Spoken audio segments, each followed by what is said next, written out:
ಧರ್ಮಸ್ಥಳದಲ್ಲಿ ಶವಗಳನ್ನ ಹೂತಿದ್ದಾಗಿ mask man ತಪ್ಪೊಪ್ಪಿಗೆ ಪ್ರಕರಣ ಸಂಬಂಧ ಮಂಗಳವಾರ ಪಾಯಿಂಟ್ 13ರಲ್ಲಿ ಶೋಧ ಕಾರ್ಯಾಚರಣೆ ನಡೆಯಿತು.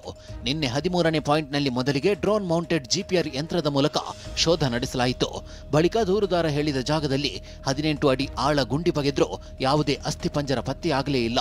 8 ಅಡಿ ಅಗಲ, 22 ಅಡಿ ಉದ್ದ, 18 ಅಡಿ ಆಳ ಉತ್ಖನನ ನಡೆಸಿದ್ರೂ ಅಸ್ಥಿಪಂಜರ ಸಿಕ್ಕಿಲ್ಲ. ಇನ್ನು 13 ಅಡಿ ಆಳಕ್ಕೆ ಗುಂಡಿಯಾಗಿದಾಗ ನೀರಿನ ವರತೆ ಕಾಣಿಸಿಕೊಂಡಿತ್ತು. ಬಳಿಕ ಪಂಪ್ಸೆಟ್ ಜೋಡಿಸಿ ಗುಂಡಿಯಲ್ಲಿದ್ದ ನೀರನ್ನು ಹೊರಹಾಕಿ ಕಾರ್ಯಾಚರಣೆ ಮುಂದುವರಿಸಲಾಯಿತು.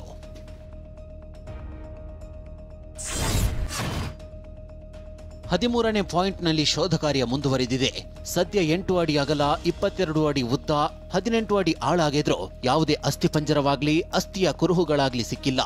ಈ ನಡುವೆ ದೂರುದಾರ 13ನೇ ಪಾಯಿಂಟ್ನ ಉತ್ತರ ದಿಕ್ಕಿನತ್ತ ಕೈ ತೋರಿಸಿದ್ದಾನೆ. 13ನೇ ಪಾಯಿಂಟ್ನ ಉತ್ತರ ದಿಕ್ಕಿನಲ್ಲಿ ಹಲವು ಶವ ಹೂತಿದ್ದೇನೆ ಎಂದು ಎಸ್ಐಟಿ ಎಸಿ ಮುಂದೆ ದೂರುದಾರ ಮಾಸ್ಕ್ ಮ್ಯಾನ್ ಹೇಳಿದ್ದಾನೆ. ಪಾಯಿಂಟ್ 13ರಲ್ಲಿ ಶೋಧ ಮುಂದುವರಿಯಲಿದೆ. 13ನೇ ಪಾಯಿಂಟ್ನ ಸುತ್ತಮುತ್ತ ಶೋಧ ನಡೆಸಲಾಗುತ್ತೆ. ಧರ್ಮಸ್ಥಳ ಬಳಿಯ ನೇತ್ರಾವತಿ ನದಿ ದಡದಲ್ಲೇ ಈ 13ನೇ ಪಾಯಿಂಟ್ ಇದೆ. ಮಾಸ್ಕ್ ಮ್ಯಾನ್ ಹೇಳಿಕೆಯಂತೆ ಇಂದು ಎಸ್ಐಟಿ ಮತ್ತೆ ಶೋಧ ನಡೆಸಲಿದೆ.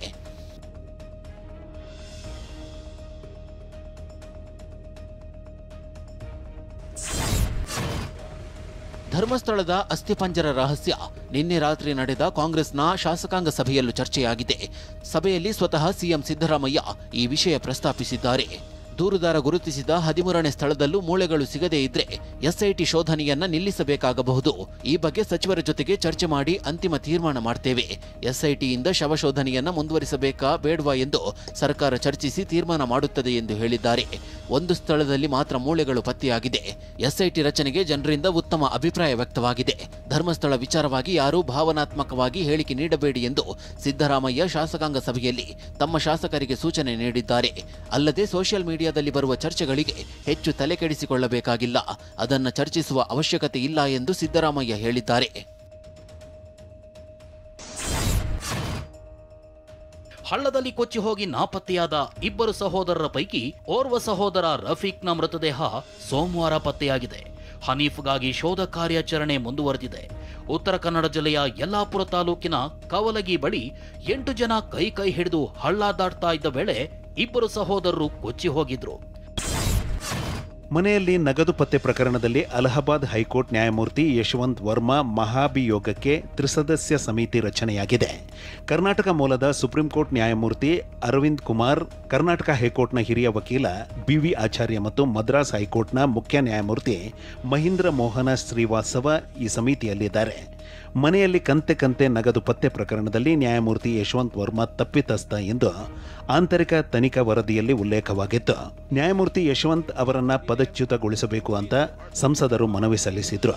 ಹೀಗಾಗಿ ಜಸ್ಟಿಸ್ ವರ್ಮಾ ವಿರುದ್ಧ ಆರೋಪಗಳ ತನಿಖೆಗೆ 3 ಸದಸ್ಯರ ಸಮಿತಿ ರಚಿಸಿರುವ ಲೋಕಸಭಾ ಸ್ಪೀಕರ್ ಓಂ ಬಿರ್ಲಾ ಭ್ರಷ್ಟಾಚಾರ ವಿರುದ್ಧ ಸಂಸತ್ ಒಂದಾಗಿದೆ, ಜಸ್ಟಿಸ್ ವರ್ಮಾ ಅವರನ್ನ ಪದಚ್ಯುತಗೊಳಿಸುವ ಕಾರ್ಯ ಆರಂಭವಾಗಬೇಕು ಎಂದಿದ್ದಾರೆ. ನಿನ್ನೆ ನಡೆದ ಶಾಸಕಾಂಗ ಸಭೆ ಬಳಿಕ ಬೆಂಗಳೂರು ಶಾಸಕರ ಪ್ರತ್ಯೇಕ ಸಭೆ ನಡೆಸಲಾಗಿತ್ತು. ಈ ಸಭೆ ಬಳಿಕ ಮಾತನಾಡಿದ ಡಿಸಿಎಂ ಡಿಕೆ ಶಿವಕುಮಾರ್ ಬಿಬಿಎಂಪಿ ಚುನಾವಣೆಯ ಸುಳಿವು ನೀಡಿದ್ದಾರೆ. ಬಿಬಿಎಂಪಿ ಚುನಾವಣೆ ಮಾಡಲೇಬೇಕಾಗಿದೆ. ಸುಪ್ರೀಂ ಕೋರ್ಟ್ ಆದೇಶ ಬಂದ ಕೂಡಲೇ ಚುನಾವಣೆ ನಡೆಯುತ್ತೆ ಎಂದಿದ್ದಾರೆ. ಬೆಂಗಳೂರು ಎಂಎಲ್ಎಸ್ ಅವರ ಪ್ರಾಬ್ಲಮ್ಸ್ ಬಗ್ಗೆ ಅವರ ಅಡ್ಮಿನಿಸ್ಟ್ರೇಷನ್ ಗ್ರೇಟರ್ ಬೆಂಗಳೂರು ಆಗ್ತಾ ಇದೆ, 5 ಕಾರ್ಪೊರೇಷನ್ ಆಗ್ತಾ ಇದೆ. ಈ ವಿಚಾರದಲ್ಲಿ ಅವರಿಗೆ ಚರ್ಚೆ ಮಾಡಿದ್ದೀವಿ.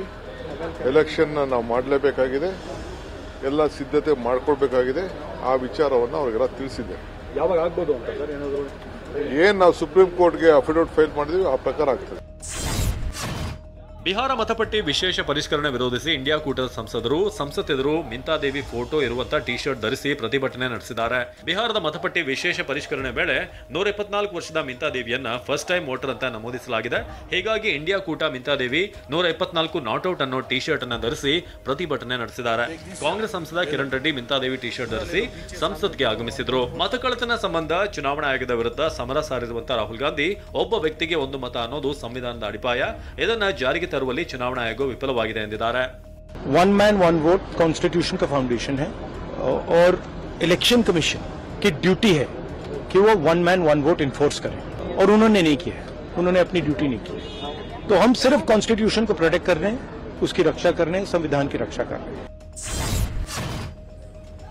ದೆಹಲಿ ಹಾಗೂ ಎನ್ಸಿಆರ್ನಲ್ಲಿ ಬೀದಿ ನಾಯಿಗಳನ್ನ ಸೆರೆ ಹಿಡಿಯುವಂತೆ ಸುಪ್ರೀಂ ಕೋರ್ಟ್ ನೀಡಿರುವಂತಹ ಆದೇಶವನ್ನ ಲೋಕಸಭಾ ವಿಪಕ್ಷ ನಾಯಕ ರಾಹುಲ್ ಗಾಂಧಿ ಟ್ವೀಟ್ನಲ್ಲಿ ಆಕ್ಷೇಪ ವ್ಯಕ್ತಪಡಿಸಿದ್ದಾರೆ. ನಾಯಿಗಳು ಧ್ವನಿ ಇಲ್ಲದ ಆತ್ಮಗಳು, ಅಳಿಸಿ ಹಾಕಲು ಅವುಗಳು ಸಮಸ್ಯೆಗಳಲ್ಲ ಎಂದಿದ್ದಾರೆ. ದೆಹಲಿ ಎನ್ಸಿಆರ್ನಿಂದ ಎಲ್ಲಾ ಬೀದಿ ನಾಯಿಗಳನ್ನ ತೆಗೆದುಹಾಕಬೇಕೆಂಬ ಸುಪ್ರೀಂ ಕೋರ್ಟ್ನ ನಿರ್ದೇಶನವು ದಶಕಗಳ ಮಾನವೀಯ ವಿಜ್ಞಾನ ಬೆಂಬಲಿತ ನೀತಿಯಿಂದ ಹಿಂದಕ್ಕೆ ಸರಿದಿದೆ. ಈ ಧ್ವನಿ ಇಲ್ಲದ ಆತ್ಮಗಳು ಅಳಿಸಬೇಕಾದಂತಹ ಸಮಸ್ಯೆಗಳಲ್ಲ. ಆಶ್ರಯ, ಲಸಿಕೆ, ಕ್ರಿಮಿನಾಶಕ ಚಿಕಿತ್ಸೆ, ಸಮುದಾಯ ಆರೈಕೆ ಮೂಲಕ ಬೀದಿಗಳನ್ನ ಕ್ರೌರ್ಯವಿಲ್ಲದೆಯೂ ಕೂಡ ಸುರಕ್ಷಿತವಾಗಿಡಬಹುದು.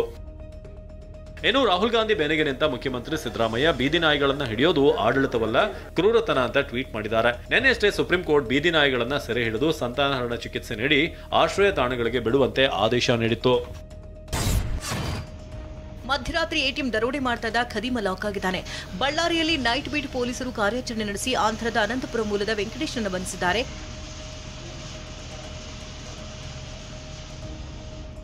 ಬಳ್ಳಾರಿಯ ಕಾಳಮ್ಮ ಸರ್ಕಲ್ ಬಳಿ ಇರುವಂತಹ ಆಕ್ಸಿಸ್ ಬ್ಯಾಂಕ್ ಎಟಿಎಂ ಹೊತ್ತೊಯ್ಯುವಾಗ ವೆಂಕಟೇಶ್ ಸಿಕ್ಕಿಬಿದ್ದ. ಖದೀಮನನ್ನ ಎಎಸ್ಐ ಮಲ್ಲಿಕಾರ್ಜುನ್ ರೆಡ್ ಹ್ಯಾಂಡ್ ಆಗಿ ಹಿಡಿದರು. ಸಿಬ್ಬಂದಿ ಕಾರ್ಯವನ್ನ ಎಸ್ಪಿ ಶೋಭಾರಾಣಿ ಮೆಚ್ಚಿ ಸನ್ಮಾನಿಸಿದ್ದಾರೆ.